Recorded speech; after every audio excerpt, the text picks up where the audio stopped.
Hey everybody, this is Brady Oltmans here from Hail Varsity. I'm joined by a special guest today in a nice little project that we're doing. Greg, welcome. I got Greg Tepper here with Dave Campbell's Texas football, one of the greatest resources in terms of high school football recruiting and everything football in Texas. Greg, how we doing today? Did I miss anything for you? No, that's about right. Yeah, we've for those who are unfamiliar, Dave Campbell's Texas football has been around since 1960. We cover every football team in the state. So we cover all 47 college football teams, soon to be 48, with UTRGV joining football. And then I believe Shriner University starting football as well. And then every high school football team in the state. So there's more than 1,500 high school football teams and we covered them all. Plus, obviously, recruiting, which is that great kind of crossover. So we aim to be the resource for football in the state of Texas. No, and I can't speak highly enough. I mean, it's been great. I know I've reached out to a couple of the writers there ever since Matt Rhule took over, and it's been a good kind of back and forth, which is why now, as the Rhule said, he wanted a quote unquote elite Texas presence Mhm. in Nebraska. I figured this would be a good time to have you on and ask you a couple questions and poke around. Yeah, Matt Rhule's a guy we obviously became familiar with during his time in Baylor. And when he got hired there at Nebraska, I know that the reaction around our office was like, yeah, that's a savvy hire. That's the kind of guy that, especially if you want to get that pipeline to the state of Texas, he's a guy who knows how to build it, most certainly. Yeah. Um, Obviously he's been out, I guess, probably 3 years now out of college football with that move to Carolina. But how has, I guess, his reputation still upheld? I did a story with the Texas High School Coaches Association, and they still think very highly of him and probably will forever. Yeah, Matt Rhule has a sparkling reputation in Texas, plain and simple, and a lot of that starts with his relationship with the Texas High School Coaches Association. The THSCA is an acronym that you're going to hear bandied about a lot, and they are probably the most powerful organization in high school athletics. As far as recruiting is concerned, maybe in the world, because they are so unified and they are so large, right? There's more than 1,500 high school football teams in the state of Texas, and he is a guy who really leveraged. While he was at Baylor, he really wrapped his arms around the THSCA and said, "We want to be best buddies." Like, because he knew that, when he moved from Temple to Baylor, the word, and we talked about it on TexasFootball.com whenever he got hired, we were like, yeah, this guy's a really good coach. Obviously, you see what he did at Temple, being able to turn around a program that was, in the dumps and turn them into a team that was consistently winning. Now taking over a Baylor program that was dealing with its own issues coming off of the Art Briles and Jim Grobe eras. He takes over at Baylor, and the word we kind of had for him was like, seems like a great coach, but I don't want to use a bad word around here, but he was a Yankee. You know what I mean? He's a carpetbagger. He's a guy who doesn't have any ties to the state of Texas. Like, and that's kind of the coin of the realm around here. In Texas, we're very insular. We're very protective of our own. Texans take care of Texans. And if you're kind of an outsider, like, what are you doing here? What are you all about? And he very quickly, I think, through a variety of different means, found a way to ingratiate himself to the high school football community in the state of Texas and really kind of wrap himself in the flag. And that is something that I think really benefited him. You saw obviously the recruiting, the recruiting he was able to do here, and just consistently build Baylor back into eventually a contender, a Big 12 contender, and so I think that whenever he got hired at Nebraska, even with the absence to go to the NFL, I don't think that him going to the NFL, anybody kind of holds that against him. Like, oh, why would you go do that? I think people are like, oh, well, this is the same Matt Rhule who we knew was walking into our office back in 2017. That is a guy that I know it still has a lot of respect around the state of Texas. Yeah, and I think that was one of the, I guess, the overall feelings when Matt Rhule got hired on at Nebraska was people, I guess, initially you see the NFL success or something like that and kind of might get warned off, but those in the know are like, it's a completely different beast. I mean, there's a lot of some of the most successful college coaches right now had unsuccessful NFL runs, and I know when he got introduced, he talked about how that experience kind of humbled him, or he kind of changed as a coach fundamentally. And I I thought that was rather interesting when you see a guy that takes those everything as a learning opportunity, and he is a very like personable, very honest, straightforward guy. Make those changes and evolve since from Temple to Baylor to the NFL to Nebraska. Well, and that's one of the things that I think is interesting. I'm sure you guys have talked about that a lot up there in Big Red Country, but this is he hasn't failed a lot. You know what I mean? As a football coach, he obviously that first year at Baylor was really rough, but he was also, dig into the details of that. The extenuating circumstances, the roster he was dealing with. He basically lost all but one from a recruiting class because of what happened at Baylor. But very quickly they rebounded and quickly became a contender.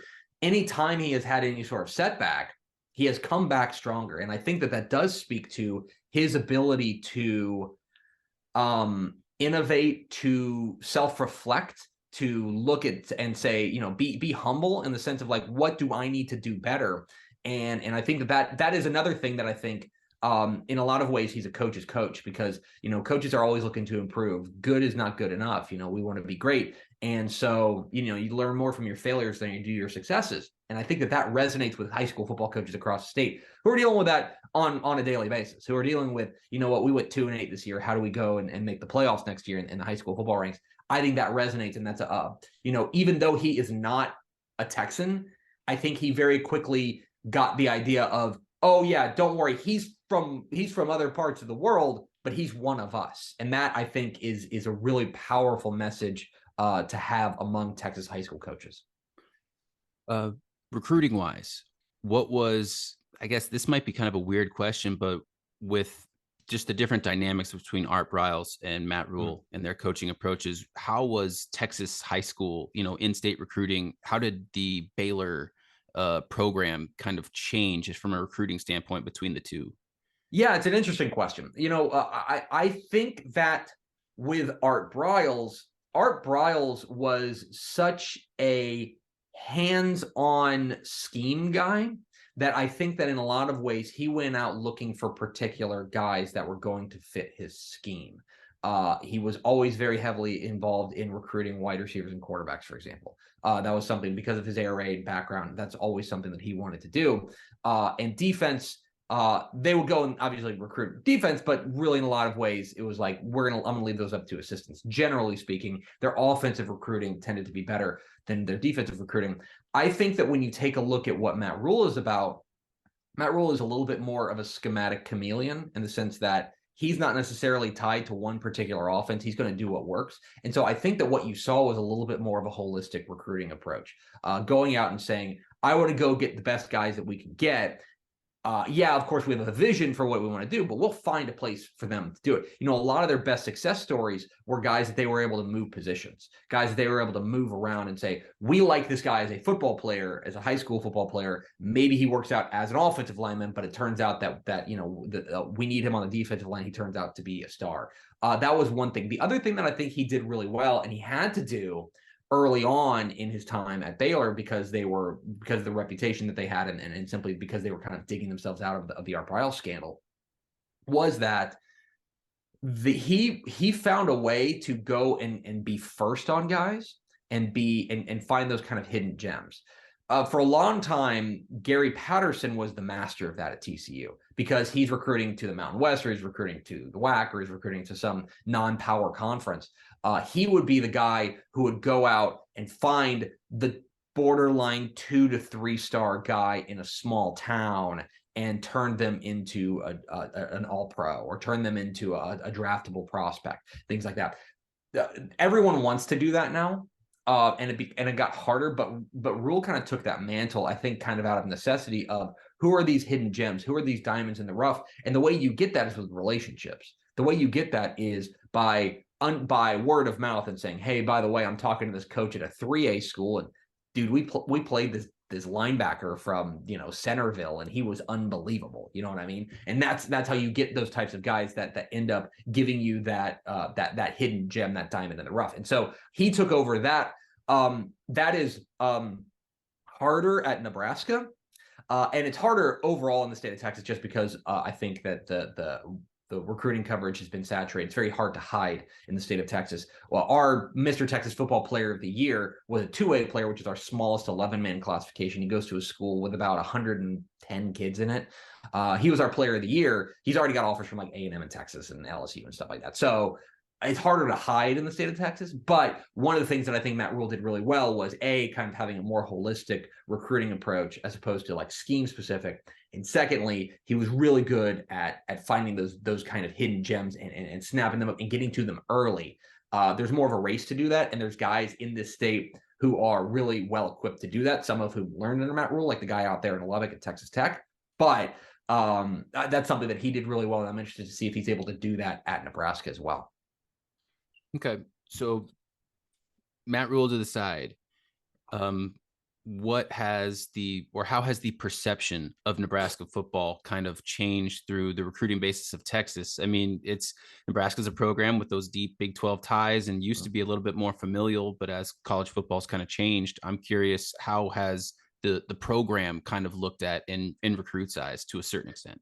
Yeah, so I mean, I guess I'll only speak to obviously before Matt Rhule arrived. He kind of pulled together a 2022 class as best as he could, but fundamentally, Nebraska used to be, especially in the Big 12 era and in the kind of the lingering days after the Big 12 era, they were a real presence in the state of Texas from a recruiting perspective. They were down here constantly. They were pulling 3, 4, 5 guys out of the state of Texas. They were not quite the teams that raid Texas the most tend to be Big 12 partners. Oklahoma does a lot of it. Oklahoma State, and then Arkansas and LSU, kind of neighboring states. But then Nebraska was pretty much on that short list of teams that would come down here and take it. After a few years in the Big 10, we could certainly talk about whether or not that had to do with their on-field success or lack thereof relative to their standard, or also just the conference change. They did not recruit as well. Their presence in the state of Texas faded, I think is fair to say. They just didn't pull as many kids from the state of Texas. Not that they gave up on it, but I think that they were maybe trying to find more inroads in Big Ten country. Who knows? You guys cover that better than I do.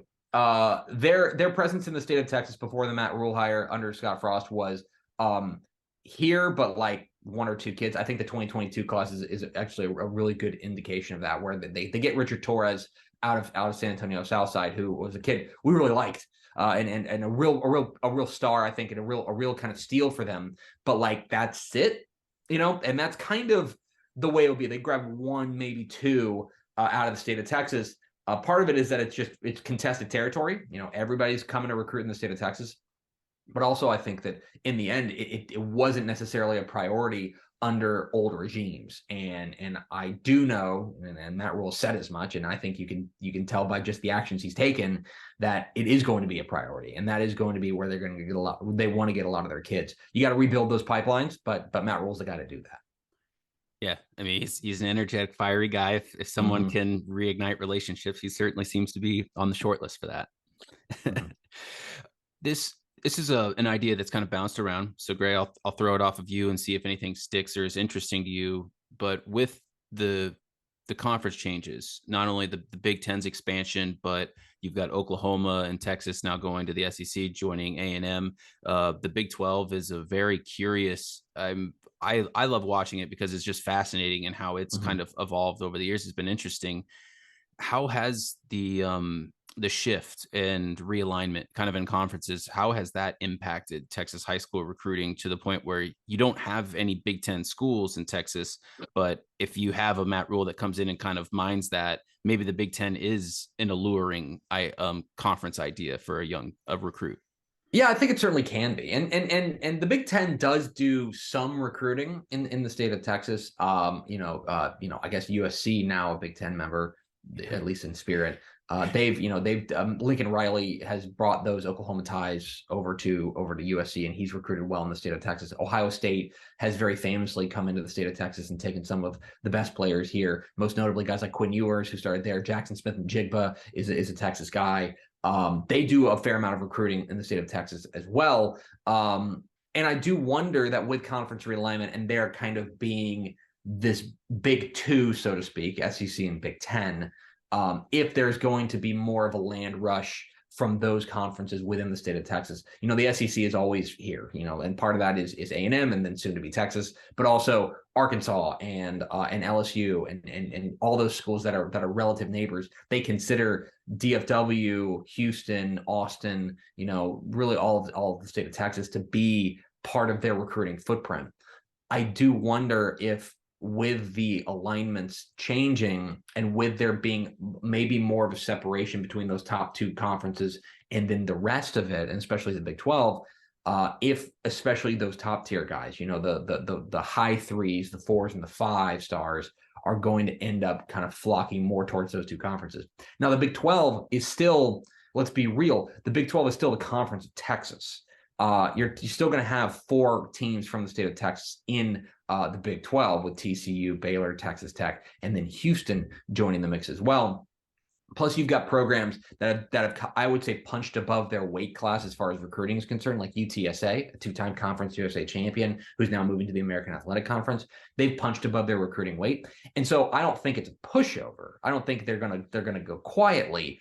But I do wonder if with conference realignment, you're going to have more of a emphasis on those two conferences, the Big Ten and the SEC. The SEC's already got their foothold. The Big Ten, I think, especially if Matt Rhule is able to continue, is able to live up to the promises that he's putting out there about recruiting in the state of Texas, if Ohio State's continuing to do what they do. And then you add in, a place like USC, Utah also recruits pretty well in the state of Texas as well. Colorado has traditionally, we'll see what Deion Sanders does there, but it will be very interesting to see exactly how it all plays out, because the Pac-12 looms as well with Colorado. Washington has done a decent job kind of parachuting in from time to time as well. It's contested territory, and that's what's going to make this really interesting, because the shifting landscape is going to make this, I think, even more intriguing to see how when the dust settles, what does it look like? You would think that the Big Ten would be able to get more of a foothold, but does Texas and specifically Texas and Oklahoma moving to the SEC give the SEC even more of a foothold in Texas? That kind of remains to be seen. Yeah, no, it's a curious question, because one of the first things Matt Rhule kind of talked about when he got introduced was wanting to keep the best talent in Nebraska. And in fairness, this is kind of a golden age of Nebraska recruiting. You had Malachi Coleman, number 2 overall athlete. They've got a lot of great guys on the upcoming, but you can't fundamentally make that your entire team. There's just not enough numbers in Nebraska to be able to do that. And obviously Texas has no shortage of great high school football players, and having that pipeline and that familiarity, I think. And then they're all over the country too, trying to get the best unforeseen guys. And even Eric Fields from Ardmore, Oklahoma, just over the northern border, is a guy that was kind of under the radar that they look for. And just building up those relationships and those kind of basic recruiting patterns, but they do have enough reach and connections all over the country to kind of try to fill in the gaps and make it work. Yeah. And I think that is, I think one thing that's particularly telling, you mentioned kind of the depth in the state of Texas. I mean, I am fairly certain that I would need to look it up, but let me see if I can look it up real quick. We had in our database on TexasFootball.com, we have 311 guys in the class of 2023 that we rank as either high 2s or at least high 2 stars, potentially 3 stars. And I know that Nebraska fans are probably like, I'm not interested in a high 2 star, but like that speaks to the depth, because Texas is also the fuel for UTEP. Texas is also the fuel for Arizona State, right? Those types of things. And so that depth, that tide kind of raises all boats. And so for a place like Nebraska, they need the state of Texas to be deep, because they want to be able to dip their ladle in here and come out with as many guys as they want as well. And so Texas does have, it is routinely every year it puts out more FBS signees than any other state in America. And so you're right, like Nebraska, absolutely recruit local. But at the same time, you're going to need to have a presence in the state of Texas. And I think that that's a big selling point for Matt Rhule as head coach, and then his staff as well. You look at a guy like Bryce Turner, Mm-hmm. kind of under, for whatever reason, kind of under, not much attention thrown to him. And then they get on the phone with him and say, well, you can do track and football here. And he said, all right. And next thing you know, a young man from Bay City is coming on up to Nebraska. I think, and of course that's a Matt Rhule guy of get me a speedy guy on the sides and we'll see what we can do with him kind of thing. But that's a good example of what he can do, or his connection and talent evaluation. Yeah, and I think that is also, there's two things here. One, I think I think Bryce Turner is a really good example of exactly the kind of guy that, at least at the beginning, Matt Rhule is going to need to win. Bay City is not a huge town. It's got a really rich tradition. Actually, Chad Morris coached there for a time. Down in Southeast Texas, it's not a huge town. So you're kind of going off a little bit off the beaten path. It's not quite Houston. It's a little bit outside of that. That's one of them. Two is, and this is another thing that he was really big on at Baylor. He loves track guys. And he wants, the line around here is if you want to run the ball in the fall, you got to run the ring in the spring. And Bryce Turner is a guy that does that. Obviously, track is a big part of his life. He loves those track guys. He loves guys who are multi-sport, who are, even maybe it's not track, maybe it's baseball, maybe it's something like that, but he loves those multi-sport guys. I think because it kind of speaks to a greater athleticism and maybe gives them that ability to move them around. Again, that kind of scheme flexibility. Bryce Turner is a perfect example of that. So that is really emblematic. Bryce Turner is really emblematic of the kind of guy that before Nebraska is able to come in and get a 5-star kid from Texas, which is probably not going to happen in the class 2023. I think all the 5-stars are spoken for. And then, but let's be real, probably not going to happen in the class 2024.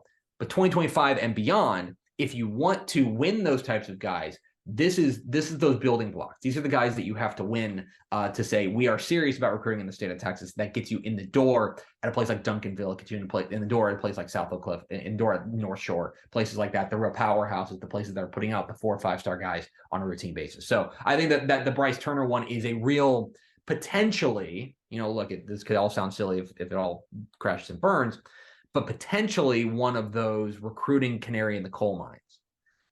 Because it could be that sign of where they need to win, and they're doing it. They're getting those wins when at that level, knowing that they can level up in the future. Yeah. There's a story kind of going around in this last open recruiting period where Matt Rhule, and I think it was because Garrett McGuire is kind of doing a lot of the Texas legwork on recruiting. They went into a high school and the place just went bananas. They saw Coach Rhule and they, just fell up out the place. And I'm just curious that excitement, it happens with very few coaches. I mean, like in the University of Nebraska, you wear the N, it's like you're the Pope or something like that. Yeah. Like you can't hide. Whereas, I guess in certain jobs in Texas, you can't hide if you go somewhere. Mm-hmm.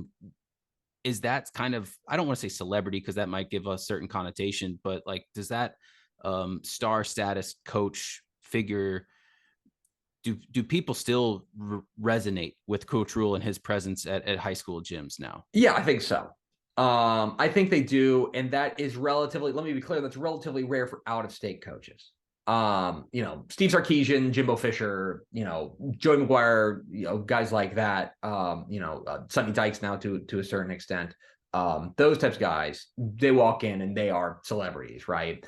I would say then, Nick Saban, okay, right? Nick Saban, maybe Brian Kelly to a certain extent here, but that is, that I think speaks to not only, his value just as a former NFL coach and stuff like that, and that kind of celebrity, if you will, kind of status, but also just people remember him from what he did at Baylor. I mean, that's the kind of thing is that those types of things, that is it's a story that we probably haven't told well enough and often enough, is how he kind of brought a program back from the dead. Like, you know what I mean? He Lazarus that program, and that resonates with coaches and on campuses and things like that. People remember that. People remember watching, Baylor in a Big 12 championship game and things like that. And people remember the depths that they were in.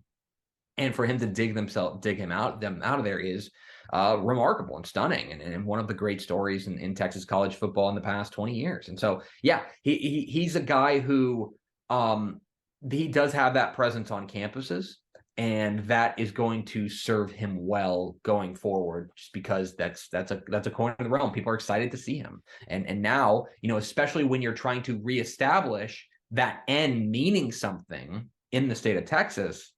That's valuable. That's valuable to have that guy. Oh, I know you. You're that guy that I liked watching your teams back, 8 years ago. What's this thing on your polo? I want to know more about that. And that's kind of the real value there, is using him as a conduit, as a way of reintroducing Nebraska football to people in the state of Texas. Yeah. No, and to your point about kind of not harping on the Baylor job enough, correct me if I might be out of line here, but this is kind of something that I kind of thought of over the last couple of months. Is it's similar, the SMU scandal, way back when. We're not going to see the death penalty as it was then, because I don't think people understood the totality and what that did to the SMU football program, years in the past. I mean, to a certain extent, it still hasn't recovered from that. Certainly not to the extent of what it was. Whereas I think the job that Matt, and maybe it's not as serious as that, but what Matt Rhule did, and then Dave Aranda has since done, and kind of,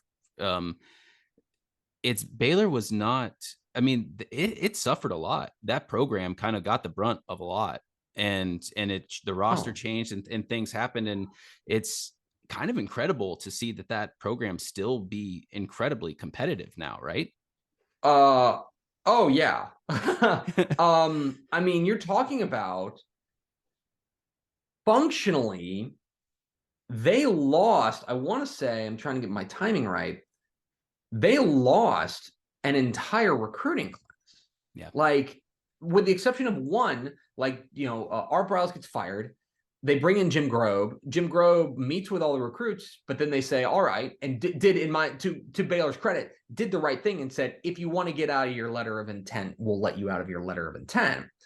And I think all but one left. And you remember, I mean, some of the guys that left, I mean, they lost guys like Jarrett Stidham. You know what I mean? He was a guy who was a real star and supposed to be the real jewel of that class. They lose him. They lose everyone from that. I mean, he's coming in at essentially like year zero. And having to rebuild them from the ground up as best that he can. I mean, there were. I remember putting together our summer magazine, which is here somewhere. Putting together our summer magazine that year, and us having a conversation in the office of like, if they have two offensive linemen get hurt, they're going to have to move like a tight end offensive line, because they were just so thin. They just didn't have, like, the depth was not there. And so, yeah, 2017, his first year, I believe, was 2017. Yeah, I'm trying to get my timeline right. It was bad. Of course it was bad. He was out there with half a roster.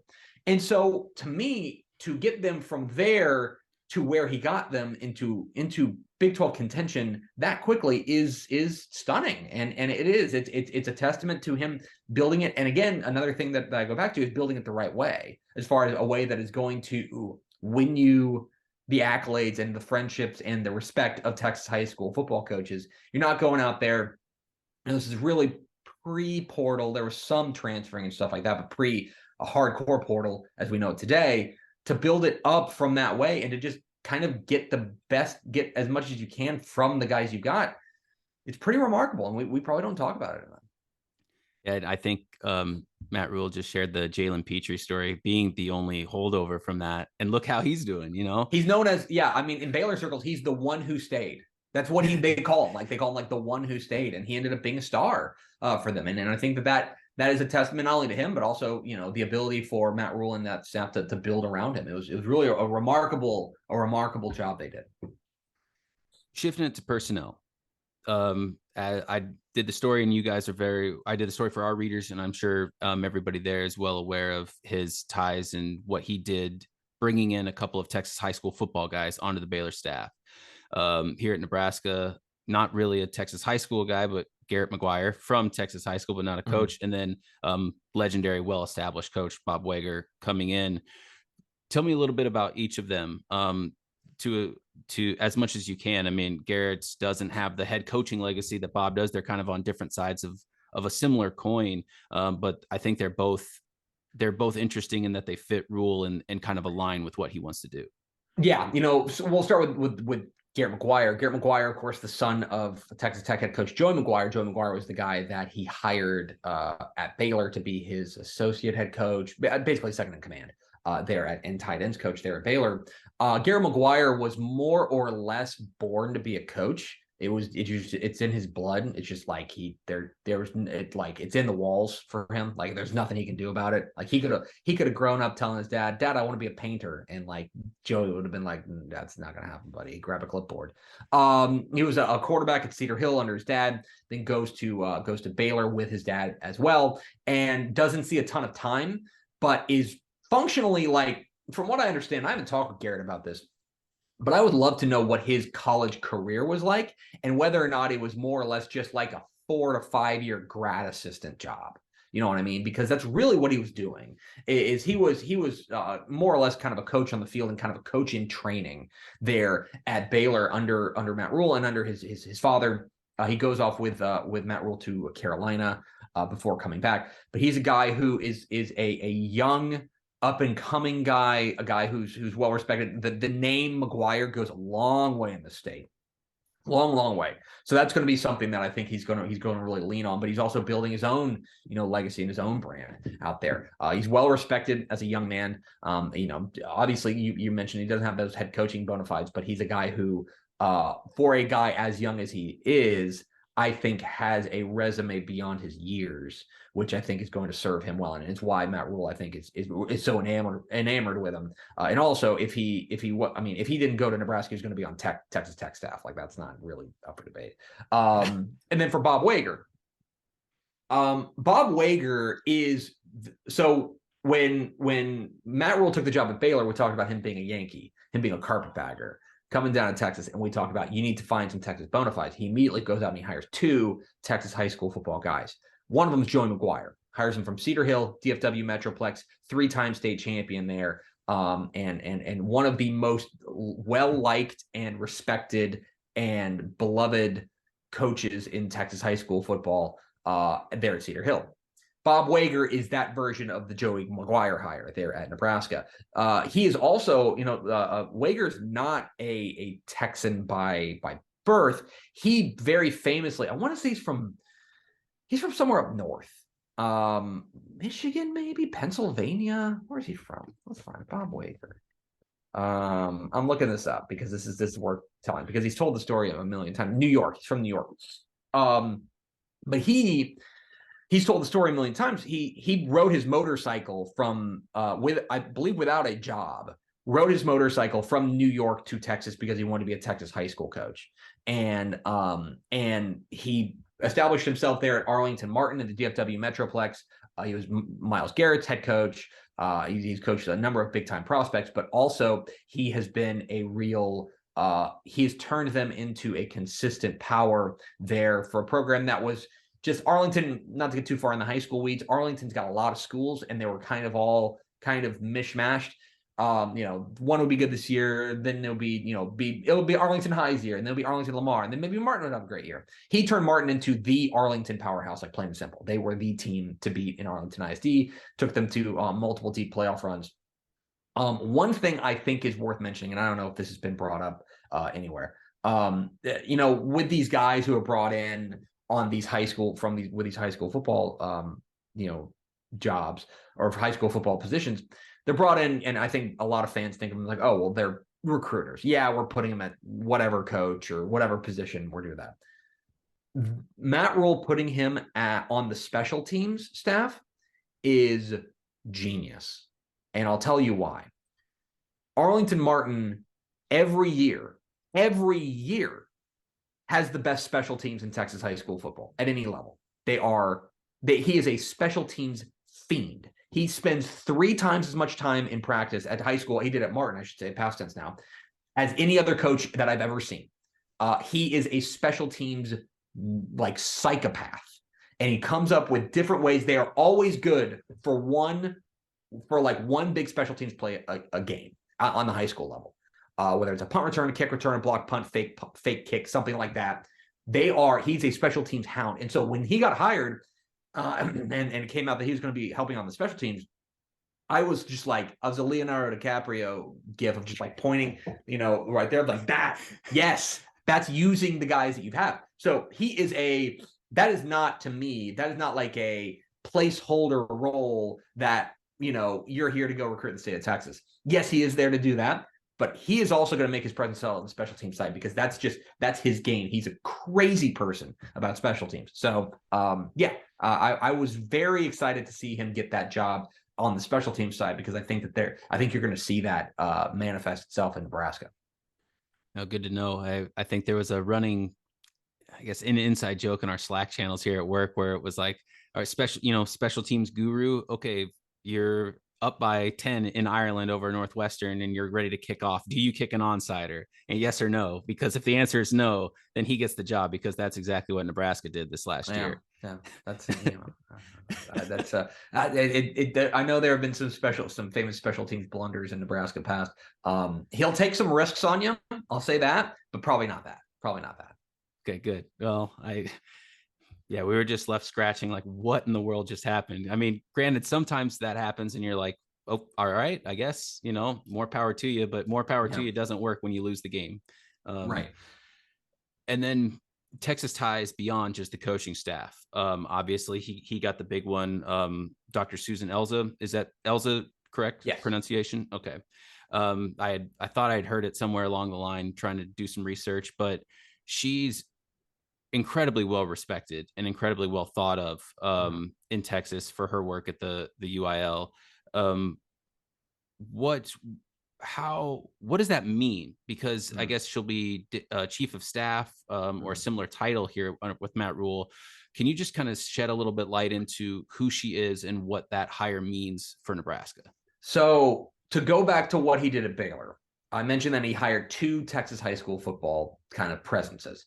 One was Joey McGuire, which is the Dallas-Fort Worth established, well-respected, well-liked, successful Texas high school football coach. The other guy that Matt Rhule hired at Baylor was a guy named David Wetzel, who is still their director of high school relations there at Baylor. I saw him just the other day. He was a head coach at San Antonio area, but more importantly, he was the president of the Texas High School Coaches Association at the time. So to me, what Matt Rhule did was he hired specific DFW. We want to come into the Dallas-Fort Worth Metroplex and recruit. So we have Joey McGuire as the established head coach. And then we want the statewide presence, which is the THSCA. That's what they did with David Wetzel. Bob Wager, he's following the same blueprint. This is not like this is clear as day to me. He's following the same blueprint because it worked at Baylor. He hires Bob Wager in the Joey McGuire role. He's hiring Susan Elza in the David Wetzel role. That's exactly what's happening. She's the statewide presence. Dr. Elza was the UIL athletic director. The UIL is the University Interscholastic League. It's the governing body of Texas high school football. It's I don't want to use a bad word here, but it's the NCAA of Texas high school football. They cover all sports, but she was the athletic director. So she was in charge of everything. She was the first woman to ever hold that job. She got the job in 2015, I want to say. And in talking with her, I've known Dr. Elza for a number of years. Before then, she was a well-respected softball coach. She was an athletic director at a couple of large school districts, including Allen, which is where Kyler Murray's from. It's the largest school in the state, 7,200 kids in it. But she is. I know that when people talk about the Texas High School Coaches Association and Texas high school coaches. Yes, the Coaches Association is for volleyball coaches, and it is for softball coaches and tennis coaches. And if you go to the convention in Houston in July, there will be clinics for how to do base running, clinics in baseball, things like that. But make no mistake that football coaches they run the THSCA in a lot of ways. And so that type of relationship between the UIL and the Texas high school coaches, it starts with football coaches. And I know that there were some concerns about her being a woman, plain and simple, taking over and having to talk to a bunch of dudes, and who are you? I would say flash forward now 8 years, and pretty much every high school football coach in the state has nothing but good things to say about her. She quickly established herself as somebody who was a coach's coach. Like, yes, it was softball versus football, but she's a coach's coach. And she understands the landscape of Texas high school coaches. She's also very, just in my opinion, she's also just very tough. I think she's just a tough lady. She stands up for herself, but she's also somebody that you can have a great conversation with on any topic. And is very open and honest about things. She won the respect of Texas high school football coaches very early on in her tenure, and that's one of the things that I think is going to serve her well in this role. I'm interested to see how they deploy her and how they use her connections, because she does have reach. People in El Paso know her, people in Beaumont, people in the Rio Grande Valley, people in the Panhandle, they know her. And so how, they may not know, for example, they may not know Bob Wager. Bob Wager, El Paso, if you don't know, El Paso and Dallas-Fort Worth are very far apart. But Dr. Elza is somebody that everybody knows because she was the boss. She was the boss lady. And so how do they deploy her in that regard? That's something I'm very interested in seeing. But it was something that I know, and I think you can just see the outpouring whenever she was kind of reported to get the job, of people saying like, wow, what a savvy hire by Matt Rhule, bringing somebody who everybody knows, everybody respects, everybody likes. She's just kind of, I like her just personally. She's just a cool lady. And so I think that is going to serve Nebraska very well, bringing in somebody like Dr. Elza, who won the respect of Texas high school football coaches statewide, despite being despite kind of being the boss, kind of being the person who has to come in and lay down the law. She did it in such a way that it did not cost her the respect of coaches. And I think that goes a long way. Yeah, because it's a tightrope, a political tightrope to walk in that way. And I think it's fascinating to think about. And didn't she also, like, they navigated it where COVID restrictions and everything, they were still able to do everything, correct? That is her, I would say her biggest triumph was, and it's a team effort. Obviously, her athletic director, the executive director, Dr. Charles Brydup, the associate executive director, Dr. Jamie Harris, and the entire staff of UIL. But their biggest triumph was having a 2020 season. It was weird, and it was difficult to cover, and it was bizarre, but they navigated it in a way that was safe, as safe as it could be, while also getting the games in. It was always going to be weird, but the fact that they were able to do it, I think, won a lot of respect statewide, that they found a way through. It was ugly and it was messy, and they never want to do it again, but they found a way through. And I think that was a real triumph for the UIL and Dr. Elza specifically, that I think really resonated with coaches across the state. Excellent.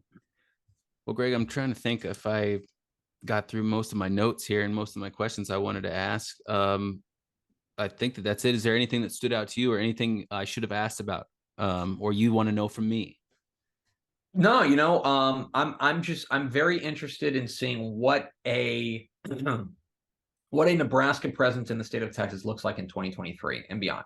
I'm just very interested in that, because they have, plain and simple, they just haven't been in the state of Texas. It's not a program you hear talk about, from an out-of-state perspective, in the state of Texas. But they have hired a guy who has hired a staff that, all working in concert, has all the familiar symptoms of what we saw at Baylor. And so how does that manifest itself in the state of Texas? I'm very interested to see it. It would not be a surprise to see them, really have that presence in the state of Texas, because I know that's where Matt Rhule believes he can win. And I think he's right. I think that you can build a contender from Texas kids. Obviously not exclusively Texas kids, but you can build it from Texas kids. You saw what happened with TCU this year. That's a lot of Texas kids that they were able to go out there and make to a national championship game. I think Nebraska feels like they can they can follow a similar blueprint of loading up on Texas guys, and they've certainly built the staff to do that. No, like again to the point, they had a couple of Texas guys on staff, and then or on the recruiting class, I guess I should say, for 2023, and then they get Bryce Turner, Prince Will, Umami Ellen. I've to be honest with you, I lost count. I had a count of offers for 2024 and beyond that they gave Texas kids, but at this point, yeah, the tally, I think my pen ran out of ink before I got done, but it's definitely a concerted effort, and they want it to be a presence. So I'm with you. I'm very curious to see how this turns out and what that looks like at Nebraska. Now, and one thing to keep in mind is that when he hired Joey McGuire at Baylor, that was really kind of, in my opinion, the start of kind of the crescendo of a trend of bringing in high school football coaches from Texas onto your staff as recruiting guys. There's now 2 of them in head coaching jobs, Joey McGuire, Jeff Traylor at UTSA. And that has become the coin of the realm. Texas high school football coaches have become a real asset, not just because they're recruiting guys, but also they know ball. I think the secret's out that these guys know the football, up and down the board. So in many respects, that has made the playing field in Texas even more competitive, because Nebraska is going to be competing with Texas and A&M and the big dogs, Oklahoma and Alabama, and then for Texas kids. And then they're also going to be competing with Tech, UTSA, Houston moving up to the Big 12, and TCU just played in a national championship game. And by the way, you've got other guys with Texas ties who are getting in. GJ Kinney, who's a Texas guy from Gilmer, just got hired at Texas State. Eric Morris, who's a former Texas Tech wide receiver, just got hired at North Texas. Those Texas bona fides are they are in a lot of ways what they are is the ticket you need to get in the state. You know what I mean? From there, you got to compete and you got to win. And that's going to be really interesting. But Nebraska's got that ticket. They have an entree into the state of Texas. What do they do with it? And that'll be very interesting to see. Yeah. Because I mean, the previous staff brought in Riley Van Poppel, a couple of other, a handful of guys, but it just in the 6 weeks that Matt Rhule's been here, it's been hitting it a little bit harder, and you just see that influence kind of trickle over. And then, to the point, the personnel adjustments certainly favor that. Yeah, we'll know if it's taking hold when you see guys. Riley Van Poppel's a good example. He's a guy from a smaller school in the DFW Metroplex. DFW is, to me, where they're going to need to win. Win in the Dallas-Fort Worth Metroplex. Of course, go to Houston. Absolutely. Go to Houston, go to Austin, go to San Antonio, go everywhere. But DFW is, to me, the place where they've got to win. And I think that by hiring a guy like Bob Wager and a guy to a lesser extent like Garrett McGuire, that speaks to, and actually Dr. Elza has significant ties to DFW as well. That's where you want to win. If you're winning there and they start getting 2-3 guys from the Dallas-Fort Worth Metroplex every year, that's going to tell me, that's going to trickle out. And then you're going to get the Houston guys. Then you're going to get the Austin guys. That's the battleground. Dallas-Fort Worth is where Nebraska has to win on the recruiting battlefield. So Micah Hudson or bust is what you're saying. Yeah. I mean, now, if you want to get very technical, that is Central Texas. That's in Belton. Fair. So, Fair. We divide at Dave Campbell's Texas Football, if you're interested in this, we divide the state up into 21 different regions. And so, and so that'd be tough. So you gotta be out like Baylor for them too. But that's kind of, there's just a lot of moving parts, and it's a big state and there's a lot of talent. But Nebraska does look like they're ready to compete in the state of Texas, and that's exciting. No, I'm fascinated. Like I've kind of told you before, I got friends in Texas. I have an affinity for it because I've been down there a couple of times, and I think I'm kind of thankful that Matt Rhule, came to Nebraska, because this gives me even more of an opportunity to dive in and learn more about Texas and football and the geography of it, the towns. I mean, come on down. It's wild down here. We'll have 250,000 people at our state championship games in December. Come on down. It'll be great. Well, I'll forward this directly to my bosses. There you go. That's right. Hey, flights to DFW are cheap.